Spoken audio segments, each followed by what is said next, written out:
The gavel fell not with a crack, but with the hollow thud of a coffin lid closing. Imani Wallace stood rigid in the defendant's box, the worn grey fabric of her dress a stark contrast to the polished mahogany that surrounded her. The air in the courtroom was thick and heavy, a suffocating blanket of tension that muffled every sound except for the frantic drumming of her own heart. Her palms were slick with sweat where they gripped the wooden rail, but her face was a mask of stoic calm. She had practiced this expression in the reflection of her small cell mirror for weeks, training her features to betray nothing. Life imprisonment. Judge Sterling Thorne's voice cut through the silence, sharp as a shard of glass. Without the possibility of parole, the words were a physical blow designed to shatter and crush, yet Imani didn't flinch. She kept her head high, her silence a defiant scream in the face of his judgment. Around her, a sea of white faces registered a predictable spectrum of reactions: jurors with grim satisfaction, reporters with detached professionalism, and lawyers with weary resignation. A few glanced at her with a fleeting pity, but most, like the judge himself, was simply indifferent. She was just another black woman being fed into the voracious maw of the system, another statistic to be filed away. Judge Thorne didn't even look at her as he sealed her fate. His eyes were fixed on the papers before him, his movements practiced and routine. To him, this was not the destruction of a life. It was merely Tuesday's paperwork. He didn't need to see Imani as a person, a former colleague, a brilliant attorney, a woman he once admired. He only needed to see her as a body, to be warehoused another number, to fill a cell in the sprawling prison complexes that were the backbone of his corrupt empire. There were no gasps of surprise from the gallery. The verdict had been a foregone conclusion. A black woman accused of murdering a powerful white businessman, tried before a white judge with a hand-picked jury. Justice in this room was not a pursuit of truth.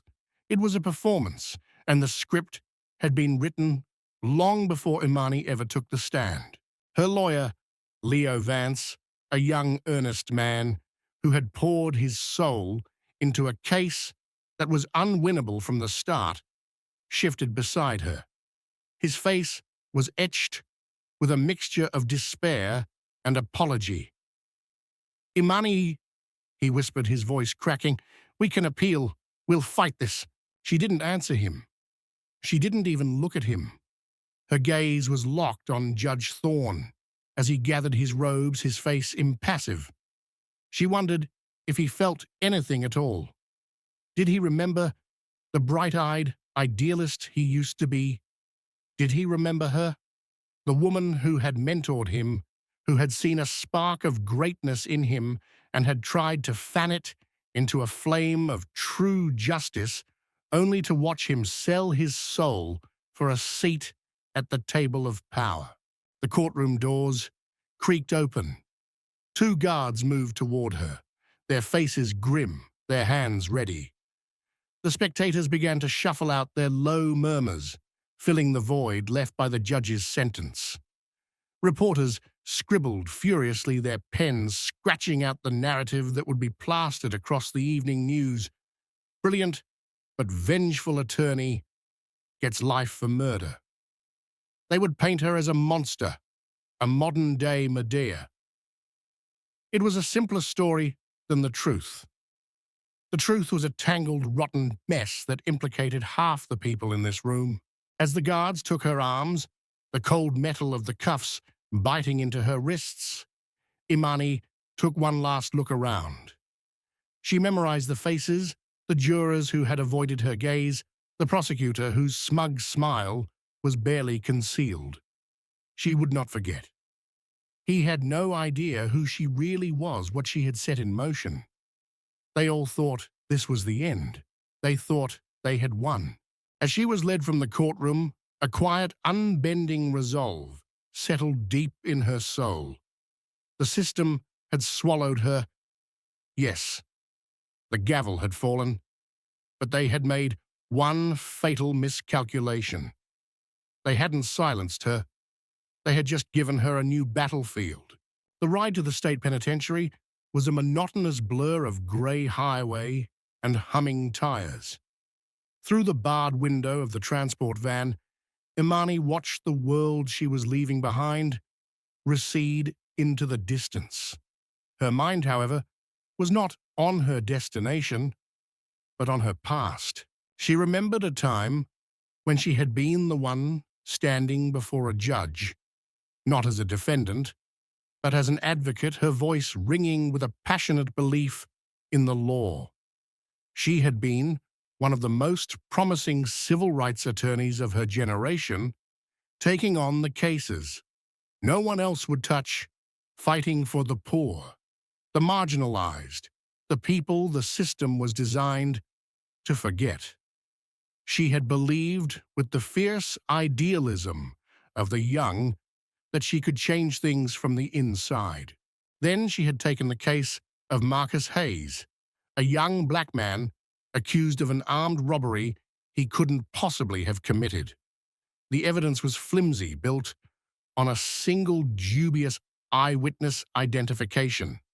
The prosecutor was overly confident, the judge dismissive. It was a familiar pattern, but this time Imani decided to pull on the thread. What she found was not just a single instance of injustice, but a tapestry of corruption woven through the very fabric of the city's legal system. She uncovered a network of judges, powerful law firms, and private prison contractors, all entwined in a symbiotic relationship. The judges, led by the influential and deeply respected Sterling Thorne, would ensure a steady stream of convictions, particularly of young men of color, for minor drug offenses and trumped-up felonies. The private prisons, owned by holding companies connected to the city's business elite, would receive lucrative state contracts to house them. The law firms representing these companies would lobby politicians for tougher crime bills. It was a self-perpetuating machine that ran on human misery, and Judge Sterling Thorne was its chief architect. She remembered the young, ambitious lawyer she had taken under her wing years ago. Anthony Carson, he'd called himself then, before he'd taken his wife's more prestigious surname, Thorne. He had been brilliant, hungry, and full of a righteous fire. She saw a kindred spirit in him, someone who could help her fight the good fight. She had mentored him, celebrated his successes, and introduced him to her network. She had believed in him. Her first hint that he was changing was subtle, a comment made over dinner about the need for pragmatism, a reluctance to take on a pro bono case against a powerful real estate developer. He started spending more time with the city's old money elite, the very people whose power structures she was trying to dismantle. He was invited to join exclusive clubs, offered partnerships, and then a judgeship. She watched as the fire in his eyes was replaced by a cold, calculating ambition. He had been seduced by the system she was fighting. The ultimate betrayal was not just that he had turned his back on his ideals. It was that he had taken everything she had taught him and used it to become a more effective monster. The deeper she dug into the corruption, the more dangerous her world became. Anonymous threats appeared in her mailbox. Her car tires were slashed. A key witness in Marcus Hayes' case recanted his alibi after a visit from two unidentified men. Her friends, even her own legal team, begged her to stop. "You can't fight them, Imani," they'd said. "They'll destroy you." She hadn't listened, and they had been right. The frame-up was a work of art in its brutality. The victim was a white businessman, a major investor in the private prison company at the heart of her investigation. The evidence against her was damning and entirely fabricated: planted fibers, a manipulated security video, a secret witness who claimed Imani had confessed. The system she had tried to expose turned its full terrifying power on her. Her trial was a farce. The prosecutor, a protege of Thorne's, painted her as a scorned lover and a ruthless killer. The racial calculus was unspoken, but ever present. The jury barely deliberated. The transport van slowed, pulling up to the massive concrete walls of the penitentiary. This was it. The place where they sent people to be forgotten. But Imani Wallace was not a woman who could be forgotten. Long before her arrest, when she first understood the true nature of the enemy she was facing, she had started to prepare. She knew the system would eventually come for her. So she had built a weapon. She had copied files, recorded conversations, and created a dead man's switch, a network of trusted allies, journalists, and activists who held the keys to a data dump that would shatter the city's corrupt foundation. They thought they had buried her. In reality, they had just put her in the one place where she had nothing left to lose. Judge Sterling Thorne sat in the velvet darkness of his chambers, a glass of expensive bourbon sweating onto the polished mahogany of his desk. The Nyla Mitchell case, he forced himself to use her old name. The name from a time before she became Imani. The warrior should have been a victory. It should have been the final decisive move that secured his power, eliminated a threat, and sent a clear message to anyone else who dared to challenge him. Instead, it felt like a millstone around his neck. Her silence in the courtroom was what haunted him. The way she had looked at him, not with hatred or fear, but with a kind of pitying resolve, as if she were watching a man walk into a trap of his own making.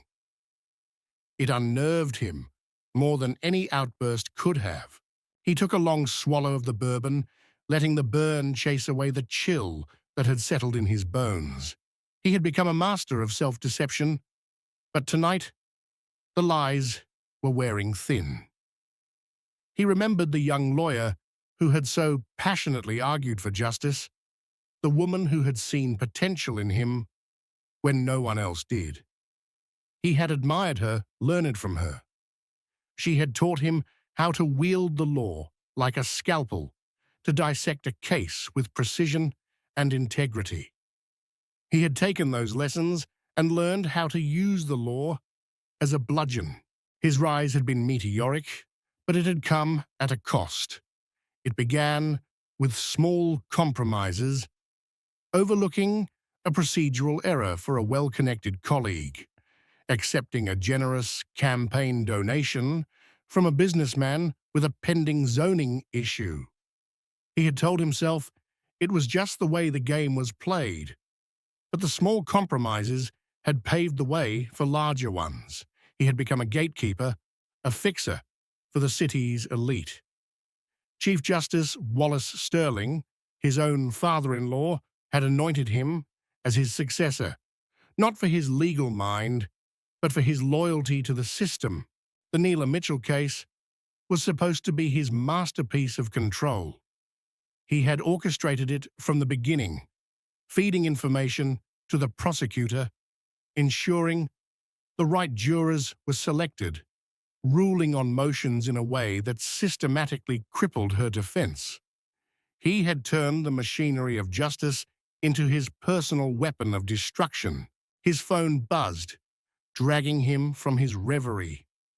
It was a message from a burner phone, from an old contact who sometimes worked with Imani's network. A single line of text. "You don't remember her, do you?" Beneath it was a link to a password-protected file. Thorne felt his throat go dry. He knew he shouldn't open it, He should delete it, throw the phone against the wall. But he couldn't. With a trembling finger, he clicked the link. The file was titled The Thorn Ledger. What he saw made the blood drain from his face. It was all there.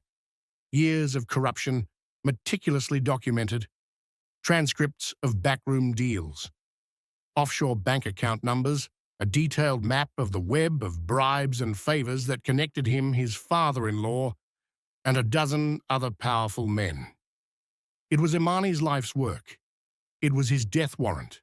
And at the bottom of the file, a single chilling note: "This isn't just about you, Sterling. It's about everything you chose to become. The first domino falls tomorrow." His hands shook so badly, he almost dropped the phone. She had been documenting everything all along, and she had timed this perfectly. She had waited until after the sentencing, until he believed he was safe, to light the fuse. His mind raced. He had to contain this. He dialed a number, his voice a ragged whisper, when the other end picked up. "We have a problem. A big one. It's Imani Wallace. She knows everything." The voice on the other end, belonging to a powerful city contractor whose fortune Thorn had helped build, was cold and calm. "Then take care of it. You know what needs to be done." But Thorn didn't know. The system he commanded, the network he had built, it was all based on the illusion of control. Now he felt that illusion shattering. He was no longer the puppet master. He was just another puppet, and a woman in a prison cell was holding all the strings. The first domino fell at 6:00 a.m. the next morning. It wasn't a bombshell report on the evening news. It was quieter, more insidious. An anonymous email sent from a secure server to a handful of influential journalists and every single member of the State Bar Association. The email contained a single document from the Thorn Ledger, a memo outlining a deal between Judge Thorn and a private prison company to guarantee a minimum occupancy rate in exchange for a substantial kickback. By 9:00 a.m., the courthouse was buzzing. Lawyers huddled in corners, whispering. Clerks exchanged nervous glances. The quiet, orderly world of the judiciary had been thrown into chaos. When Thorn arrived, the usual deferential greetings were replaced by averted eyes and awkward silence. The network that had once protected him was beginning to fray. The protests outside, which had been simmering for days, now boiled over. The news of the leaked memo spread through the crowd like wildfire, confirming their worst fears. The chants grew louder, more personal. Justice for Imani down with Thorn. Inside her cell, Imani listened to the distant roar of the crowd on a small, smuggled radio. A guard sympathetic to her cause had provided it. She had allies in the most unexpected places. Years of fighting for the downtrodden had earned her a deep reservoir of loyalty. Her lawyer, Leo, arrived for their scheduled visit, his face a mixture of excitement and terror. "It's working, Imani," he said, his voice low. "The memo is everywhere. The media is digging. They're demanding answers." "That was just the appetizer," Imani said, her expression calm. "The main course is coming." The plan was a symphony of chaos, conducted by Imani from her cell. Each day, a new piece of the ledger would be leaked, each one targeting a different part of the corrupt network. A judge's suspicious real estate dealings, a politician's connection to an illegal gambling ring, a law firm's history of burying evidence in cases involving police brutality. The city was in an uproar. The powerful men who had once felt untouchable were now scrambling for cover, pointing fingers and desperately trying to distance themselves from Thorn. He was becoming radioactive. His lawyer, a man who had built his career on defending the indefensible, advised him to issue a statement to deny everything. But Thorne knew it was useless. Imani had him trapped. Every document in her ledger was backed by irrefutable proof. The climax of her plan was a secret meeting, a gathering of the network's key players to strategize a response to decide who would be the sacrificial lamb to appease the public.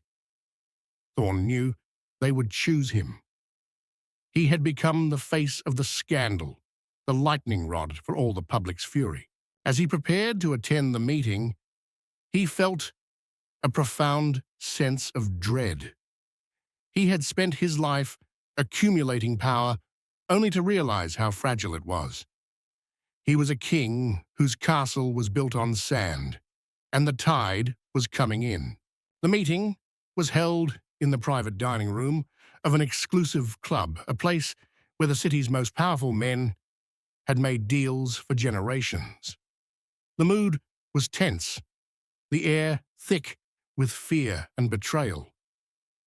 As they debated their options, a waiter entered the room and placed a small, elegant tablet in the center of the table. "A delivery for you, gentlemen," he said, before quietly exiting. On the screen was a live feed. It showed the interior of the room they were in, broadcast from a hidden camera. Beneath the live feed was a message: "The world is watching, and the full ledger has just been sent to the Department of Justice. Your move." Panic erupted. The alliance shattered in an instant. The men who had been united by greed were now consumed by self-preservation. From her cell, Imani watched the news coverage on her small radio, a grim smile on her face. The system hadn't just been exposed, it was devouring itself. Federal investigators swarmed the courthouse, arrests were made, resignations were tendered. Chief Justice Wallace Sterling Thorne's own father-in-law was implicated and forced to step down in disgrace. The case against Imani Wallace was thrown out. The evidence used to convict her was proven to be fabricated by officers on Thorne's payroll. She walked out of the penitentiary not as a convicted murderer, but as the woman who had brought an empire to its knees. The headlines called her a hero, a whistleblower, a symbol of justice. But Imani knew the truth. She wasn't a hero. She was a survivor. And the fight was far from over. The downfall of Judge Thorne and his network was not an end, but a beginning. The revelations sparked a wave of reforms across the state. Citizen oversight committees were established. Sentencing guidelines were rewritten. The private prison contracts were cancelled. Years later, Imani stood before a class of law students, not as a lawyer, but as a professor. Her hair was threaded with grey, her face lined with the memory of her fight, but her eyes burned with the same fire. The law, she told them, is not a static institution. It is a living, breathing thing. It can be a tool for justice or a weapon of oppression. The choice is up to you. Never believe that any system is too powerful to be challenged. Never believe that any voice is too small to be heard. She didn't tell them the whole story. She didn't need to. Her presence was a testament to it. Justice, she had learned, was not something that was given. It was something that had to be taken, fought for, and defended, sometimes from the inside of a prison cell. The system was not broken. It had been built that way. But as she had proven, what has been built can also be torn down. And in its place, something better, something truer, could finally be allowed to grow.